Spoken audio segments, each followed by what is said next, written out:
I'm going to take a bit of a softer tone today, a little more like a brisket, a lot of low and slow kind of speaking, because I have a splitting headache that's making me feel like Lizzie Borden's late mother. Allow me to say beforehand about the footage.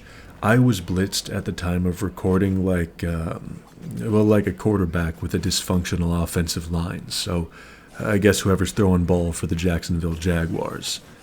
I have not been paying attention to football this year. From what I understand, it's just a safe bet to assume that the Jaguars are bad. By the way, just a general question for those who are knowledgeable. Why does Florida get 3 teams? Would they not be better if they consolidated resources into a singular group? How does that end up happening? Is it just like a trade deal?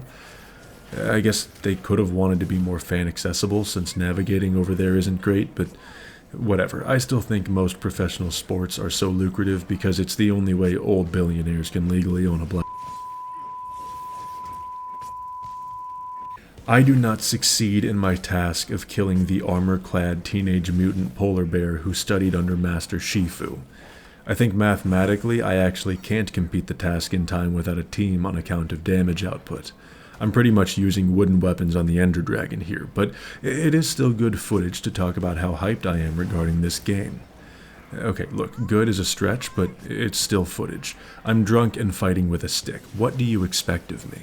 First, I'm going to walk us through the negatives for the sake of getting them out of the way, and to be honest, the positives are pretty easy and concisely explained in about a minute.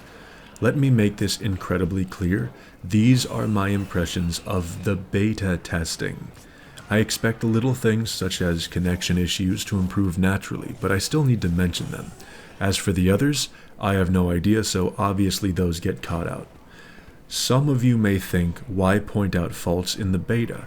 Well, because, Pumpkin, that's the entire point of a beta test, and we still get information about how the structure of the game will perform. The good news, the game performs damn well when all ducks are in a row. It is a joy, and it's the usual state of the game. Bad news? Sometimes that row of ducks gets run over by an oncoming vehicle, and no, that is not an analogy for a monster stepping on toes and screwing up your gameplay. Unfortunately, things just kind of get a touch of jank involved. At least modern gaming has gotten us rather accustomed to such a thing. It's sort of like pixelated Stockholm Syndrome that we've been affected by over the years, so it's actually not that bad. Okay, time to run through the very few annoyances that I have with game design. The ones we can't change will go first. Those will be menus and general clutter. Now, of course, they can be changed, but they're not going to be changed, so figured I'd just phrase them that way. There are a lot of layers and moving parts that make this game fantastic.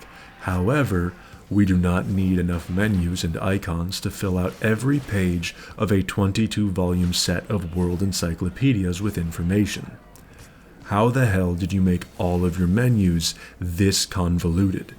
My brother in Christ, or Anamazu, the giant catfish ancient Japanese faith deemed responsible for earthquakes, which was actually kind of logical at the time given superstition, by the way, but I'll harp on that later.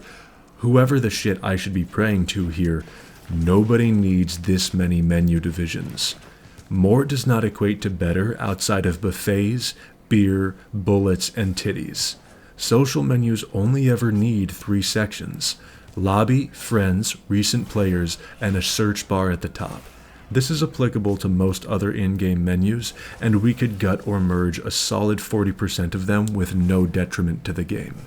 There's also the convoluted invite system, but I'm kind of grouping that with the last one and a little bit of a combination with frequent connection issues. I don't have those connection issues, but I have seen several others struggle with them, and I think it's down to server stuff that will be resolved in short order when the actual game comes out. This moves me to issues in overall game performance. I know a fair people whose PCs struggle to run this game, given how graphically intense it can be. Console people, this will likely not be an issue for you. Your shit tends to arrive pretty optimized. If you aren't sure if your PC can handle this game, here's what you should do. Go to the Monster Hunter Wilds benchmark on Steam, download it, and see how she plays. Better yet, see how the beta performs while it's still up. Do not buy this game if you do not know if your PC can handle it or not. You'd think that's a no-brainer, but I can already tell I'll get a comment about someone leaping before they looked come release day, so I figured I'd mention it so at least one person learns. Third and final complaint, not a bad amount for a beta test. I hate these dumb fuck Velocihorses. If I could, I would download a Michael Vick mod in order to fuck these things up. I am confident in saying I hit these piss chickens more than I hit the monsters I'm being contracted to kill.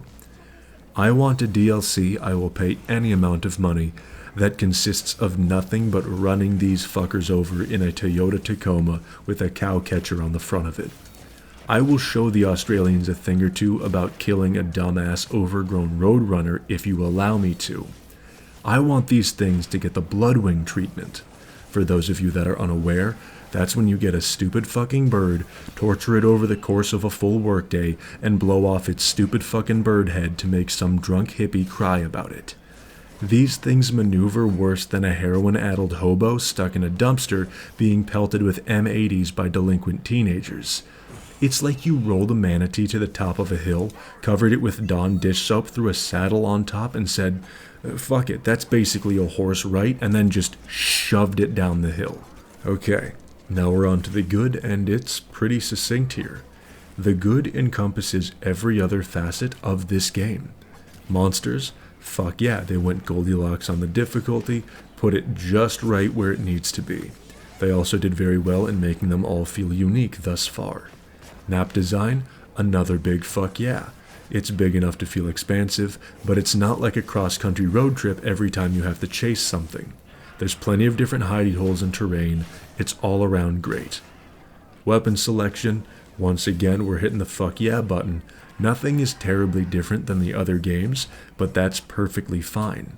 There's a weapon for every preference. Cosmetics, well, that's to be determined, but they always cook, so once again, fuck yeah.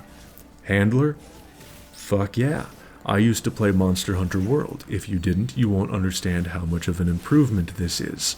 And finally, overall gameplay, that's one big fuck yeah.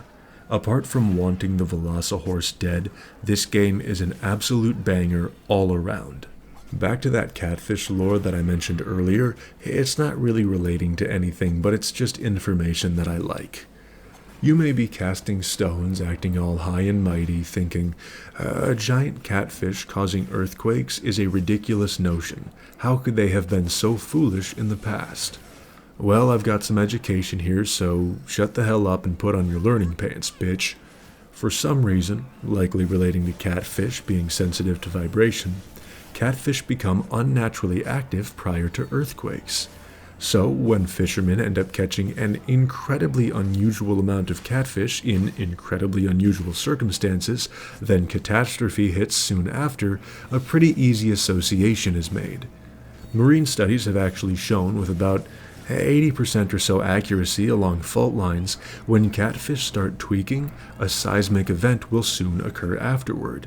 This was mostly centered around a specific lake, but fuck if I can recall the name. Anyway, it led to locals falling under the impression that there was an absurdly fuck-ass huge catfish residing under the lake. They weren't too far off, honestly, with what we now recognize as shifting tectonic plates, so it was a pretty damn good guess. And that wraps up today's events.